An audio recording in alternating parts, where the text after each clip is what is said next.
पिला माने अंडा सीधा करी बसिबे आमे आज पृथ्वीर गति विषय पढ़िबा ता आगु आमे गोटे कविता सुनिबा छोटिया कविता राति पर दिन हुए दिन पर राति राति पर दिन हुए दिन पर राति आसरिले पढ़िबा आवर्तन गति आसरिले पढ़िबा आवर्तन गति पिला माने हम जानिछु पृथ्वीर गति अछि पृथ्वीर कोन अछि गति अछि ए गति दुई प्रकार गोटे हला पृथ्वी जेते बेले तार अक्ष चतुर्पार्श्वरे घुरुଥାଏ पृथ्वी जेते बेले एटा पृथ्वीर गोटे मोडे पृथ्वी जेते बेले तार अक्ष चतुर्पार्श्वरे घुरुଥାଏ पृथ्वीर एही प्रकार गति को आमे आवर्तन गति बोली कहिथां पृथ्वी जो अक्ष चारिपटे बुलुଥାଏ पृथ्वीर एही गति को आमे पृथ्वीर आवर्तन गति बोली कहिथां ए आवर्तन गति को आमे आंधिक गति बोली मध्य कहिथां दैनिक गति बोली मध्य कहिथां तो एही जो आवर्तन गति फल रे कोन होई दिन राति संगठित होइଥାଏ कोन होइଥାଏ आवर्तन गति फल रे कोन संगठित होइଥାଏ दिन राति मन रहिला आ गोटे गति अछि पृथ्वीर सेटा हला परिक्रमण गति से विषय आमे परे पढिबा आज आमे को गति विषय पढिबा आवर्तन गति विषय रे पढिबा पृथ्वी निज अक्ष चारिपटरे आवर्तन करथाय माने घुरुଥାଏ पृथ्वी निज अक्ष चारिपटरे आवर्तन करथाय माने घुरुଥାଏ हैला एही पूर्ण आवर्तन करिबा पृथ्वी को प्राय 24 घंटा जदि हमें ठीक रे कहबा ताले 23 घंटा 56 मिनिट 4 सेकंड समय लागि थाए ठीक अछि तो आवर्तन करूथिबा समय रे एहार मेरु दुईटी स्थिर होई रही थाए जते बेले एहा आवर्तन करे एहार मेरु दुईटी स्थिर होई रही थाए बुझे गेल तेणु मेरु ठारे पृथ्वीर आवर्तन गतिर वेग शून्य तार आवर्तन वेग किछि वेग न थाए मेरु अंचल किंतु धीरे धीरे जते बेले से विषुववृत्त आड़ को आवर्तन ओइ विषुववृत्त आड़ कोन होई तार वेगटा धीरे धीरे आवर्तन गतिर वेगटा धीरे धीरे बढ़ी जाय वृद्धि पाए बुझे गेल तो केउ अंचल रे तार वेग सर्वाधिक होय विषुववृत्त अंचल रे तार वेग सर्वाधिक होई जाय एही वेग केते जानिछो घंटा प्रति घंटा रे 1670 किलोमीटर प्रति घंटा रे विषुव रेखा पाखरे 1670 किलोमीटर वेग रे पृथ्वी आवर्तन करे किंतु जेहेतु पृथ्वीटा बहुत बड़ पृथ्वीटा बहुत बड़ तार गतिटा हमकु जणा पड़े नाही तार गतिटा हमकु जणा पड़े नाही बुझि गेला तो एहा छडा पृथ्वी पृष्ठ रे थिबा जेते जीव निर्जीव सब अछंती पृथ्वी ऊपर को थिबा वायुमंडल मध्य सहित सेमाने मध्य समान वेग रे घुरुथांती पृथ्वी जेते आवर्तन करूथाय जेते जीव निर्जीव एही पृथ्वी रे अछंती समस्त ता सहित आवर्तन करूथांती किंतु जानि पारंती नाही तो पृथ्वी पृष्ठ रे कोन संगठित होय आवर्तन गति फल रे दिन और राति कोन संगठित होय दिन और राति संगठित होय प्रत्येक स्थान रे हमें सूर्योदय देखो प्रत्येक स्थान रे हमें पूर्वाह्न देखो प्रत्येक स्थान रे हमें अपराह्न देखो प्रत्येक स्थान रे सूर्यास्त होई संध्या हो जाए तापरे पुणी मध्य रात्रि होई पुणी सकाळ होना तो सूर्योदय हुए सूर्योदय हेले दिन हुए सूर्य जते बेले अस्त हो जाए रात्रि तो एही आवर्तन गति फल रे कोन संगठित हुए दिन और रात्रि संगठित हुए तो एटा गोटे कोन ग्लोब हैला तो आमे एही ग्लोब आ गोटे मोहम्मती सहाय्य रे आमे देखिबा जे पृथ्वी पृष्ठ रे किभଳି भाबरे दिन और रात्रि संगठित होई थाए वर्तमान टिके झरका गुडा को बंद करिया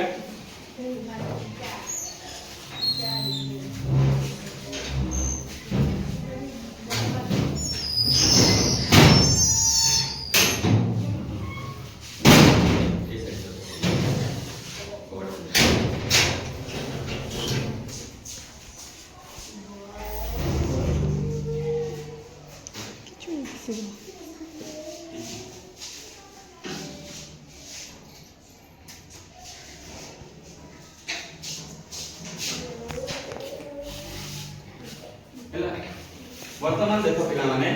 एटा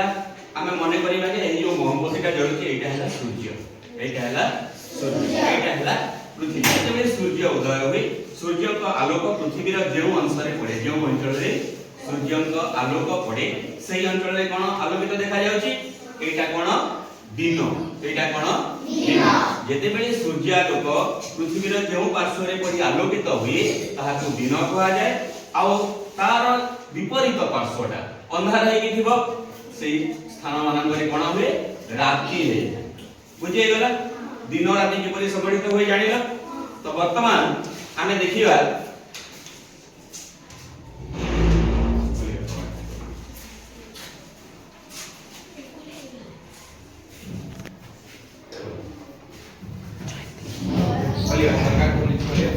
ठीक अछि। एटा देखो ଗୋଟେ चित्र,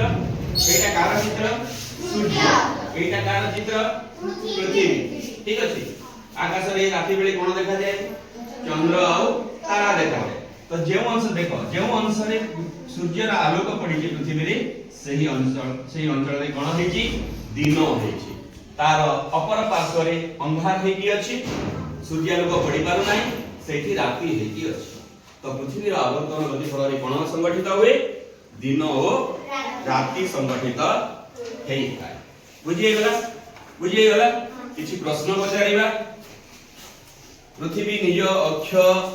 चारिपटे बुलिबा को केउ गति कहा जाय, हाथ टिकेबा। पृथ्वी निज अक्ष चारिपटे बुलिबा को केउ गति कहा जाय,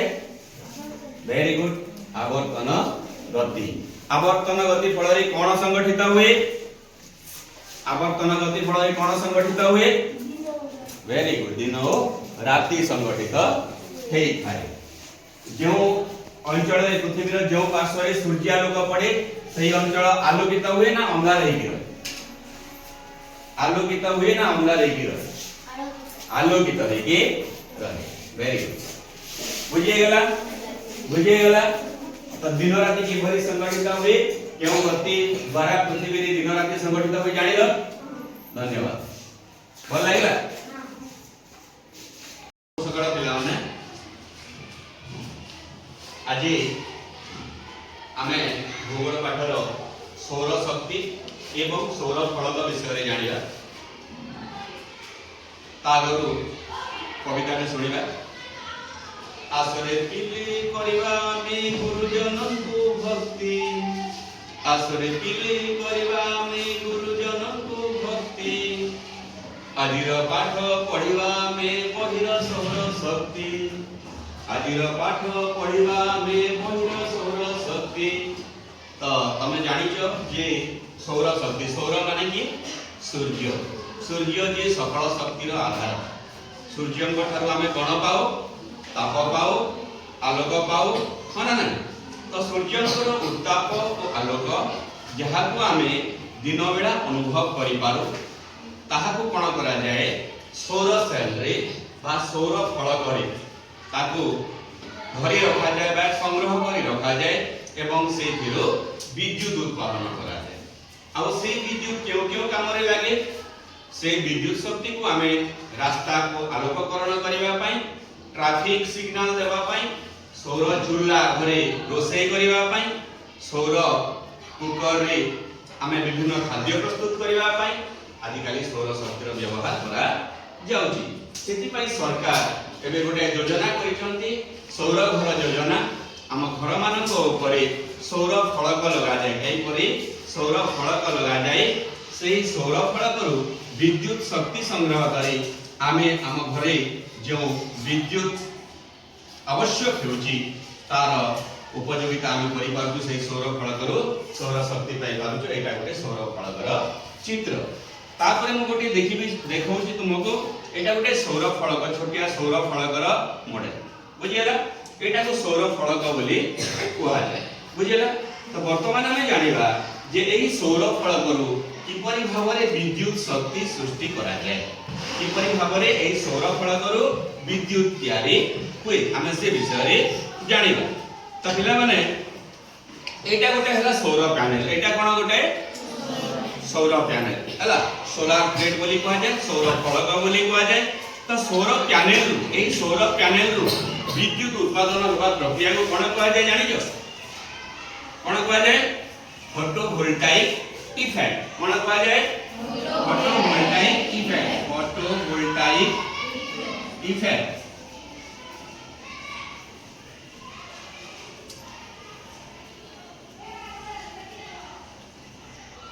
हला तो सौर पैनल रो विद्युत उत्पादन हेबा प्रक्रिया को कोन कहवा जाय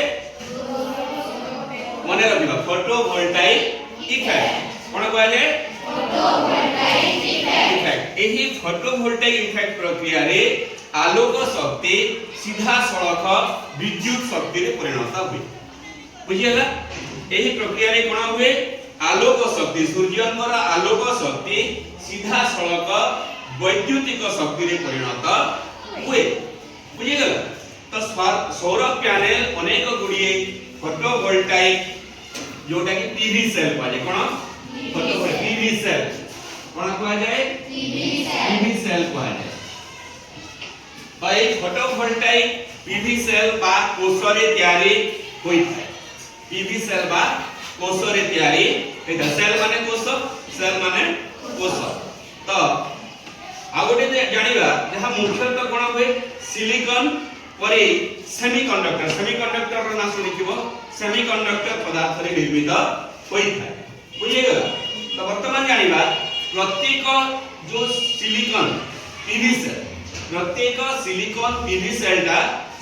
तार दुईटी स्तर थाए कोन थाए दुईटी स्तर थाए गोटे हला कोन धनात्मक गोटे हला धनात्मक एटा को पी टाइप को आए आ गोटे हला ऋणात्मक एटा को एन टाइप को आए बुझियला गोटे हला धनात्मक दुईटी स्तर थाए केतोटी स्तर थाए प्रत्येक सिलिकॉन पीवी सेल रो दुईटी स्तर थाए गोटे हला धनात्मक जोटा कि पी टाइप आ गोटे हला ऋणात्मक जोटा कि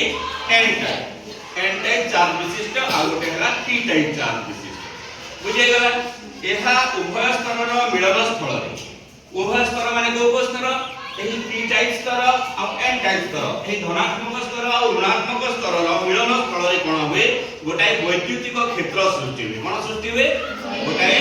वैद्युतिक क्षेत्र सृष्टि बुझिगला तो जेते बेले सेही वैद्युतिक क्षेत्रटा सृष्टि हे जाय एही आगरु तयारी होइतबा वैद्युतिक क्षेत्र एही मुक्त इलेक्ट्रॉन गुडी से कोन करे एक निर्दिष्ट दिगरे एन टाइप स्तर आड़ा को ठेली दिए कोआड़ को ठेली दिए एन टाइप स्तर आड़ा को ठेली दे तो एही इलेक्ट्रॉन प्रवाह को सीधा सड़क विद्युत बा डायरेक्ट करंट कहै ताको कोन कहै विद्युत कहै बा डायरेक्ट करंट कहै डीसी जोटा एक प्रकार से गोटे डीसी और गोटे एसी ओना तो सौर पैनल रो उत्पादित एही डीसी विद्युत सौर पैनल रो क्यों विद्युत फास्ट प्रथम उत्पादन हुए डीसी विद्युत डायरेक्ट करंट जोटा डायरेक्ट करंट तो डायरेक्ट करंट बा डीसी विद्युत ता प्रायतः हमें घरोई उपकरण रे व्यवहार हुए नाही हमें करू ना हमें डीसी करंट को घरोई उपकरण रे व्यवहार करि परिबा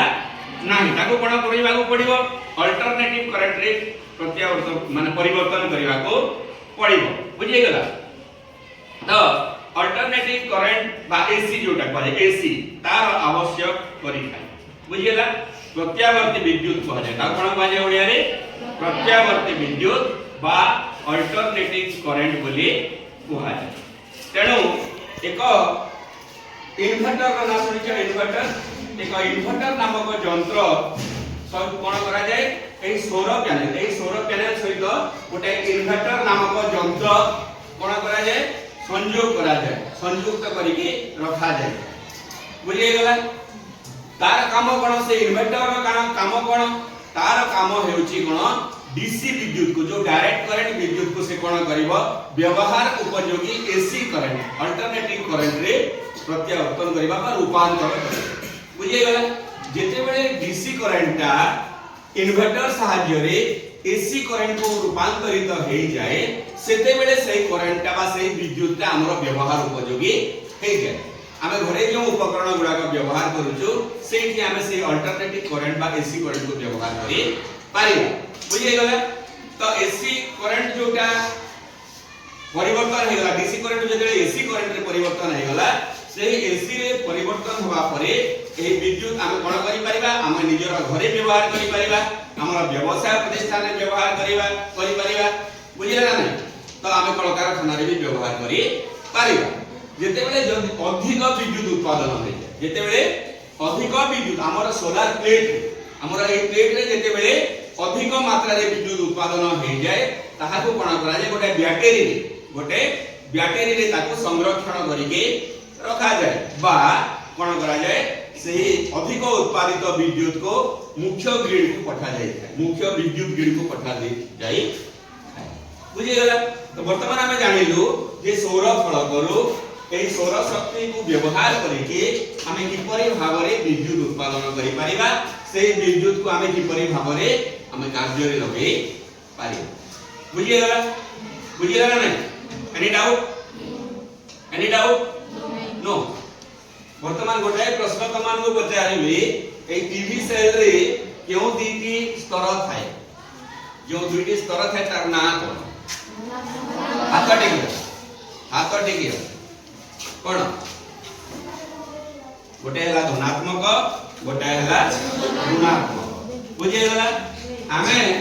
सौर शक्ति रो जेते बेले सौर फलक रे विद्युत उत्पादन करा जाय सौर शक्ति को व्यवहार करे जेते बेले सौर फलक रे विद्युत उत्पादन करा जाय ताहा क्यों विद्युत एसी करंट ना डीसी करंट हाथ उठेगा क्यों विद्युत डीसी करंट जेटा कोन डीसी करंट जे क्यों करंट कहा परिवर्तन होला पर हमें घरे व्यवहार करि पारिया एसी करंट कहले कोन अल्टरनेटिंग करंट बुझे गला तो हमें जानिलु जे सौर शक्ति को व्यवहार करी सौर फलक सहायता रे हमें किपरि भाबरे विद्युत उत्पादन करी पारिबा ताऊ किपरि हम कार्य रे लगे पारिबा बुझे गला धन्यवाद।